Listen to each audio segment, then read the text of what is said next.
You are building a giant ship in the middle of dry land, where there isn't a single body of water in sight.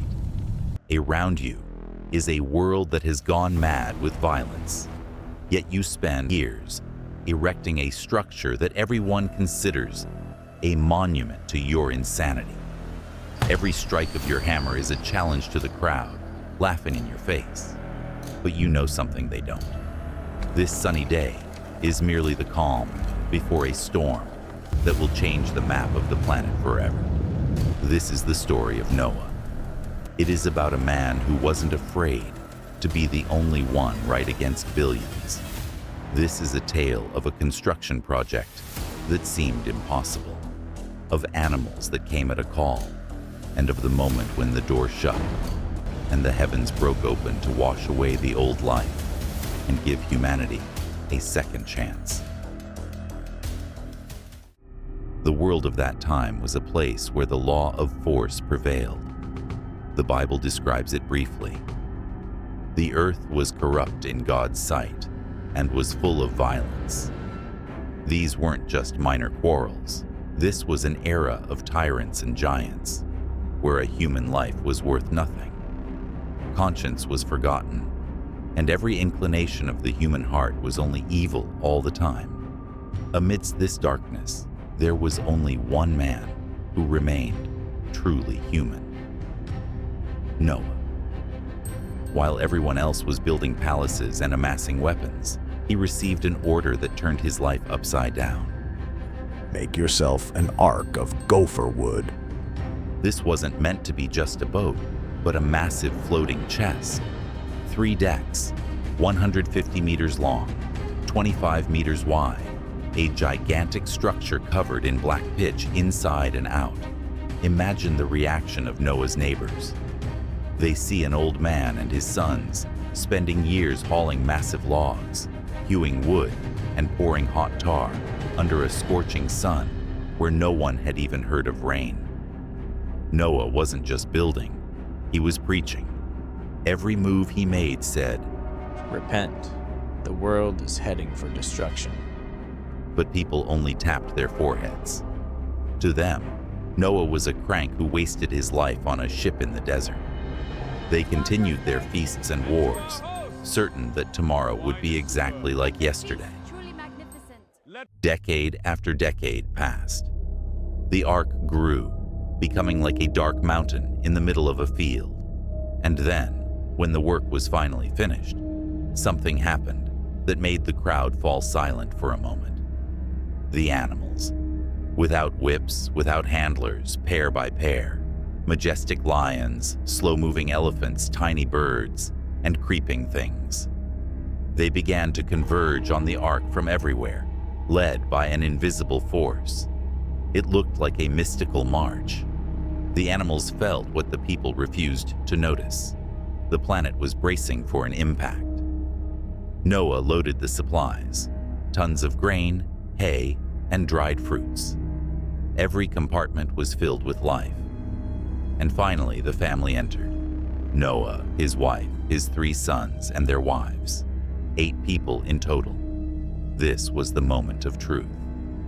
The people around them, perhaps for the first time, felt a surge of anxiety watching the loaded ark. But their pride was stronger. And then, the decisive action took place. The door of the ark shut. Noah didn't close it. God closed it. The time for warnings was over. The time for judgment had begun.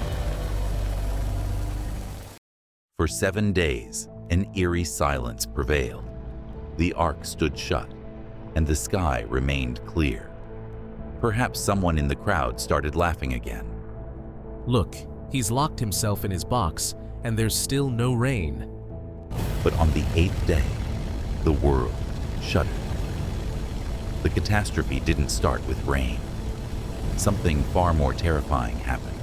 The text says, "All the springs of the great deep burst forth."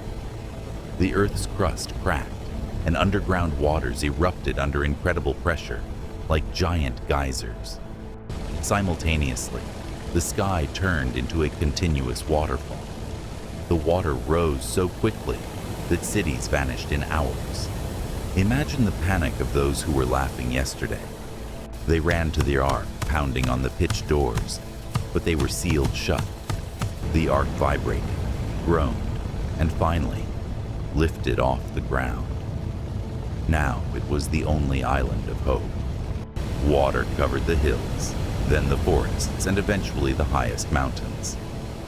The planet turned into a vast, furious ocean, where nothing remained but a dark wooden chest tossing on the waves amidst total darkness. The storm lasted 40 days and 40 nights. When it subsided, a silence fell that was even more terrifying than the roar of the water. Around them, only water. No shore, no landmark. For Noah and his family, months of hard work and waiting began. They couldn't see what was happening outside. They only heard the roaring of the animals and felt the endless swaying. 5 months passed before the ark came to a rest. It ran aground on the mountains of Ararat. But water was still everywhere. Noah waited. He released a raven, but it flew back and forth over the boundless sea until the ground dried up. Then Noah released a dove. The bird returned quickly. It had nowhere to land. Noah waited another week and released the dove again. This time, toward evening, the dove flew back, and in its beak was a fresh olive leaf. This was a victory. Life had triumphed over death. The earth began to come alive. When the dove, released a third time, did not return, Noah realized the world was ready to receive them back. They had spent a year and 10 days in the ark, a whole year between life and non-existence. When the door finally opened, Noah's family stepped out into a completely new world. It was washed, clean, and quiet. The first thing Noah did was not build himself a house. He built an altar. It was an act of gratitude for the fact that they had passed through hell and survived. And then the sky, which had brought death, gave a symbol of hope.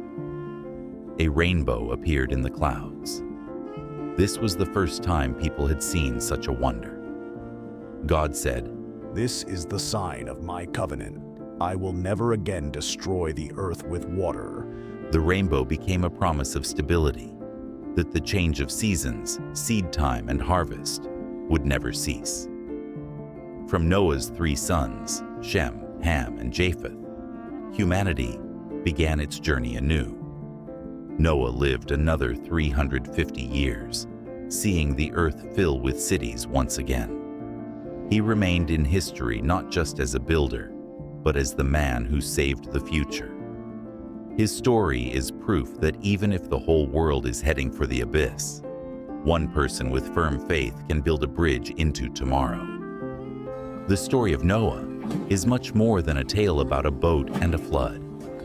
It is a powerful reminder that your ark must be built while the sky is still clear. It teaches us that true strength is not found in following the crowd, but in having the courage to stand alone for what is right, even when the rest of the world considers you a fool. Noah's years of labor show us that big changes require immense patience, and that safety isn't found in the absence of a storm, but in being prepared for it. He started as a lone voice in a violent world and ended as the father of a new beginning.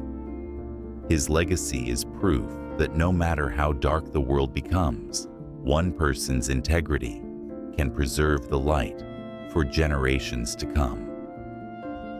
Thank you for being with us on this journey through the storm. If Noah's story moved you, hit the like button and subscribe to the channel.